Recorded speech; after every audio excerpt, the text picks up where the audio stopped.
At first, it seems like just a whisper, so faint it almost blends with the wind slipping through the cracks of the window or the distant hum of a streetlight. But it's not the wind.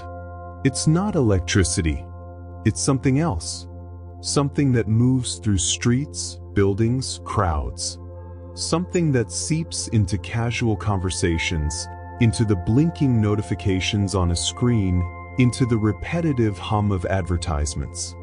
It's there when you cross a busy avenue and, for a moment, feel that every face around you carries the same expression, a mix of urgency and emptiness. Sometimes it comes as an invisible weight on your chest, as if the air had grown heavier. Other times, it's just the strange sensation that something in you is being pulled out and your hands can't stop it. Those who notice it too soon learn to stay quiet, because talking about something invisible is risky. People will laugh, say it's just your imagination, chalk it up to anxiety or exhaustion. But deep down, the soul knows. It always knows. It recognizes the pattern. It feels the subtle pressure that shapes thoughts, steers choices, puts words in your mouth before they're even yours. A force that doesn't come from within, but has learned to imitate your voice. If you could see the world from above, you might notice invisible lines crossing every corner, every screen, every gaze. Lines that vibrate, picking up not just what you do, but what you feel, as if the very air were a net built to listen. And within that net, there are sounds you can't hear. Waves that touch your skin without you realizing it. Codes that enter through your eyes, hidden in images that seem harmless. All tuned to keep you emitting exactly the frequency they want. The body adapts, but the soul never does. It vibrates, restless, as if trying to wake you from a deep sleep. And sometimes, for a brief moment, you do wake up. In the silence of the night, when the city lights fade and the noise drifts away, that strange thought comes. Why do I feel this, if it's not mine? What you feel might not be yours. There are things you cannot see, but you can feel them. And among them, there is one that defines who you are far more than your name, your face, or your story, your frequency. It's not just a pretty metaphor. It's literal. The body emits vibrations. Every heartbeat, every sigh, every thought, all create tiny waves that ripple through the space around you. Like circles spreading across the surface of a lake after a stone falls in. This frequency is unique.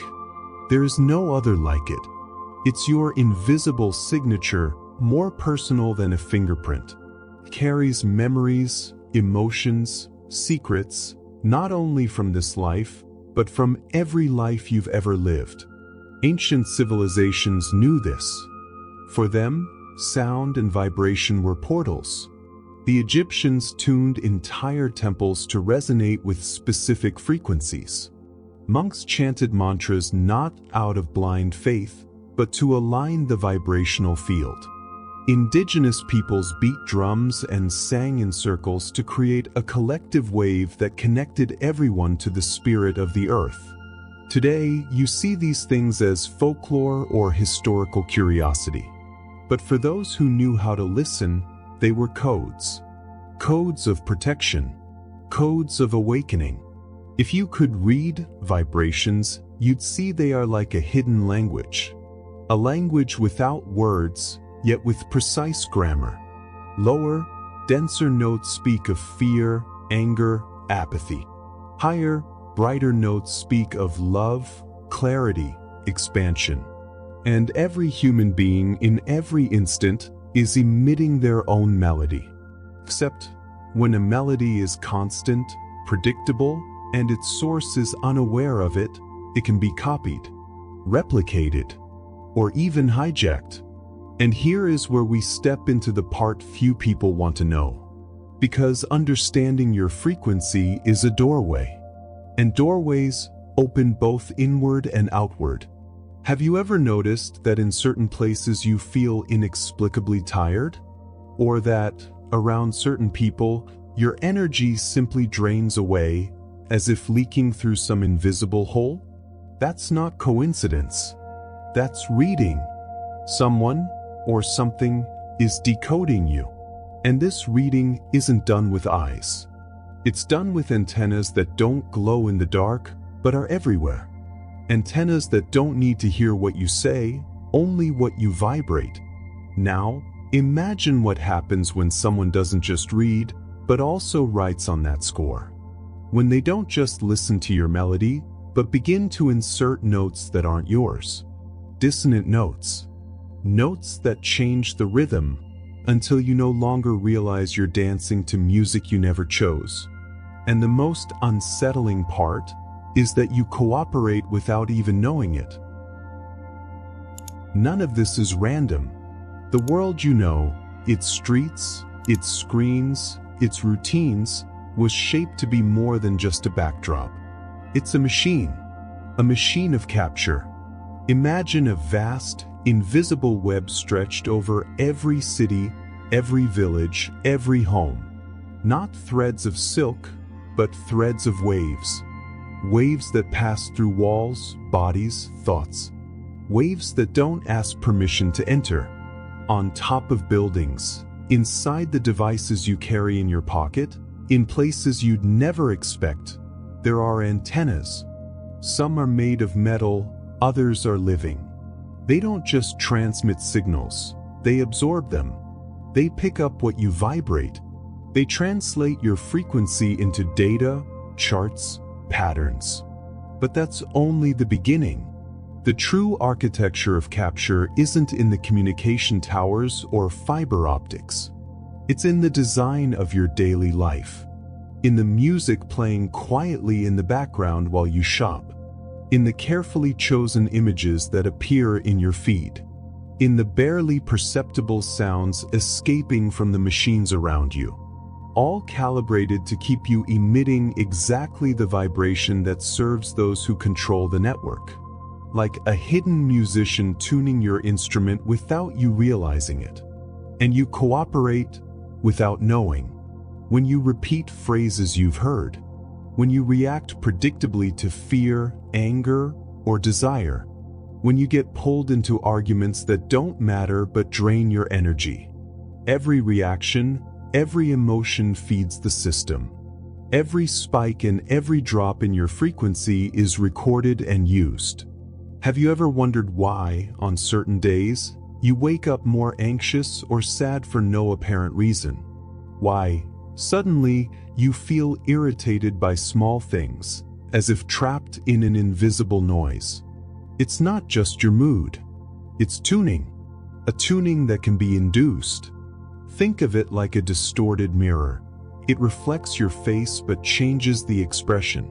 You still see yourself there, but it's no longer you. And perhaps the most unsettling part is this. It's not just machines doing this work. There are consciousnesses behind it. Some human, others not exactly. They know the weak points of the soul. They know that the frequency of fear is easier to sustain than the frequency of love. And they know that to keep control, they only have to prevent you from discovering how to tune yourself again. With each passing day, the network refines itself. The threads become thinner, subtler, almost impossible to detect. And when you start to notice you're trapped, it changes tone, changes pattern, so you keep dancing. And the game is far older than you think. The game is simple. So simple it's hard to believe it's real. They don't need to chain the body or lock doors. They just need to trap the vibration. Emotions are the fuel of frequency. Every joy, every fear, every anger, every sadness, all vibrate at a specific tone. And when someone knows that vibrational palette, they can paint it onto your energetic field without you realizing it. This is how the game works. An old memory is triggered. An image in your mind, a scent, a song, a stray phrase. It doesn't matter if it came from something you lived or something you only saw on a phone screen, your body reacts as if it were real. The heart races, the breath shifts, the energetic field adapts. The frequency drops or rises, depending on the chosen emotion. And negative emotions are the easiest to sustain, because fear is repetitive, anger is addictive, sadness is silent, yet deep. They don't need to be invented from scratch, they only need to reignite old embers. Imagine your soul as a string instrument. Each emotion is a note. They don't destroy the instrument, they just tune it wrong until you get used to the distorted sound and think it's normal. And by the time you notice, you're already playing their song. The trick is that these planted emotions rarely appear alone. They come in bundles, like layers stacked on top of each other. An alarming news story followed by an ad promising the solution. A criticism disguised as advice. A video that sparks envy, immediately followed by another that stirs guilt. All of this regulates your vibration. All of this creates an artificial rhythm in your field. And the more predictable you become, the easier it is to keep you on the same frequency. But there's something even deeper in this process. Something that ties this manipulation to the oldest roots of your soul. Because when a planted emotion finds a vibrational point you've been carrying from other lives, it doesn't just alter the present, it reignites memories that your conscious mind cannot see. And that's the point where control becomes almost absolute. You begin to feel things you can't explain, fatigue you can't account for, sorrows with no origin in this life, as if the body were reacting to an enemy it can't see, but knows all too well. What you think is yours may be an echo from another age. Long before this body, long before this life, you were already vibrating. The soul doesn't begin at birth and doesn't end at death. It's like an ancient crystal passing through ages, holding light, color, and sound. Every experience, good or bad, leaves a mark on your vibration, like an instrument that carries the echo of every song it has ever played. These marks form what I call vibrational memory. They are not visual recollections or sentences you could write in a journal. They are subtle imprints etched into the deepest layers of being. The chill down your spine when you enter a strange place. The unexplainable comfort in front of a stranger. The irrational fear of something that has never harmed you in this life. All of it comes from before. From other bodies. From other names. From other worlds, perhaps. And here's the detail few notice. These vibrational memories don't sleep. They remain alive, merely dormant, waiting for a stimulus to awaken them. A specific melody can make you cry for no reason. A scent can transport you to a time your mind has never lived. A simple glance can rekindle an energetic bond that stretches back centuries. And this is where vibrational control becomes most dangerous. Because those who know how to manipulate frequencies know exactly how to play those ancient notes. They don't have to invent an emotion. They just have to find the key that opens the chest of memories your soul already holds. When that happens, you feel a familiar weight, but you can't trace where it comes from. It's like walking down a street and feeling you've been there 1,000 times, even though you never have. It's like waking from a dream and realizing the sensation has stayed, even though the image has vanished. Think of your soul as a millennial harp. Each string is a life. Some vibrate with sweetness, others with pain. And someone has learned to pluck those strings to draw out exactly the melody they need to keep you bound. You believe you're reacting to the present, but in truth, you're responding to a much older summons. What you think is yours maybe an echo from another age. There are moments when you act, but it isn't you. You think, but it isn't your thought. You feel, but it isn't your feeling. This happens when your frequency is reflected, distorted, and sent back to you as if it were your own. It's the trick of the quantum mirror. Imagine a calm lake. You walk up to it and see your reflection on the surface. But without you noticing, someone stirs the water. Waves form, distorting your image. You still recognize yourself, but something is wrong. The smile isn't the same, the eyes seem heavier. In the vibrational field, this is possible. Your frequency can be copied like an energetic hologram, altered, and re-injected into your own field. The result? You start carrying desires, fears, and impulses that were never born in you. The most unsettling part is that this distortion can be so subtle it blends in with your own choices. You believe you decided something because you wanted to, but in truth, you were responding to programming inserted into your vibrational spectrum. Ancient and modern technologies exploit this phenomenon. Some physical, using electromagnetic waves and sound patterns. Others subtle, using fields of consciousness and the manipulation of symbols. All with the same goal, to reposition you at a vibrational point that serves control. When this happens, your inner music loses its rhythm. You can no longer tell the difference between a soul impulse and an implanted reaction. And in that state, it's easy to lead a person down paths they would never choose in full clarity. But there are signs. Small signs that reveal when the reflection isn't yours. Rushed decisions with no clear reason. Sudden mood changes without an apparent cause. The sense of living someone else's life. Recurring dreams with symbols you don't understand, yet seem to insist on returning. If you've felt this, you've already stood before the quantum mirror. And unlike an ordinary mirror, breaking it does no good. You must learn to recognize yourself even within the distortion. Because when you recognize yourself, the reflection loses power, and the frequency begins to return home.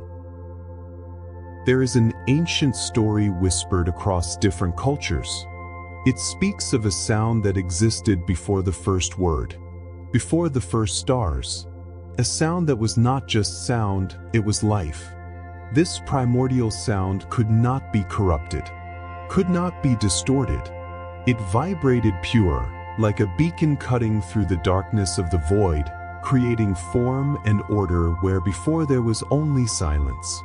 But as the ages passed, it was hidden, covered by artificial noise, false voices, manufactured vibrations. Few still know how to hear it, and fewer still know how to reproduce it. These few are what we call the guardians of the primordial sound. They wear no crowns, hold no palaces. Some don't even know they are guardians. They live as ordinary people, yet carry within them fragments of the original note. You recognize them when you are near. There is something in their presence that dissolves the invisible weight. A peace that is not the absence of conflict, but the certainty that, deep down, nothing can break what is real. These guardians exist in many planes. Some are in the physical, walking among us. Others move in subtle dimensions, accessible only in dreams or altered states of consciousness. They protect places, songs, mantras, bells, and instruments that still carry the intact vibrational pattern. Think of the ancient temples built with millimetric precision so that sound would echo perfectly. Think of flutes made from bone, of drums covered with skin, tuned by the heat of fire and the touch of human hands. Think of voices singing together, not to entertain, but to realign the world. Every culture has its own myth about these guardians. For some, they are invisible monks ringing bells at the edge of the universe. For others, they are silent travelers who appear to retune the soul of those lost in dissonance. But there is one common thread in all the stories. They only approach when a person is ready to listen. Because the primordial sound cannot be imposed, it must be recognized. Perhaps, at some moment in your life, you have felt this nearness. Perhaps it was the instant when, in the midst of chaos, a simple song made you cry without knowing why. Or the day when the wind, passing through the trees, produced a melody that soothed something that had been restless for a long time. This is no coincidence. These are subtle touches, small reminders that your true frequency still exists and can still be restored. But to find it again, you will have to cross the darkness that has hidden it. Recovering your true frequency is not like finding a lost object. There is no map, no signs pointing the way.